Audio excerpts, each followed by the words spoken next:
Voters will also be deciding the outcome of several school levies in Ohio and Michigan. One of the districts asking for voter support is the Tecumseh Public School District. Voters in the district turned down recent bond issues, but school leaders are hoping to come out on top this time. Andre Norrells joins us in studio and is breaking down the levy for us. Andre, why do district officials say they need this money? Well, Jeff and Kaylee, school leaders say they'll use the money for repairs, maintenance, and improvements of school facilities. If passed, the levy would generate more than $7 million over 5 years. Money the district says is needed. I have never failed to vote in favor of a proposed school millage. Philip Shadler says his decision on Tecumseh Public Schools' upcoming levy was easy. He lives in Tecumseh and says his kids went there.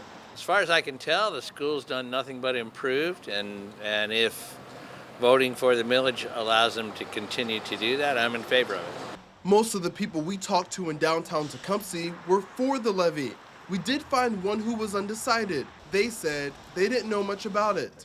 Because of that, Superintendent Matt Hilton wants to educate voters in the next few days. He says the district has had trouble passing levies in the past, most recently with 2 separate bond issues in 2022 to build another elementary school. The district later consolidated, closing 2 middle schools and cut about 10 staff members. We have since listened to the feedback of the community, made some decisions to really prioritize the needs that we have, and then have gone back with a sinking fund effort. Hilton says that sinking fund levy will allow the district to pay cash for repairs and improvements without collecting debt. If passed, the levy would generate about $7.5 million over the next 5 years. He says the district plans to use the funds for repairs to not only the roofs at some of the schools, but also the community pool, something they've been patching for years. Things of that nature, it's things that are not exciting, but need to be done.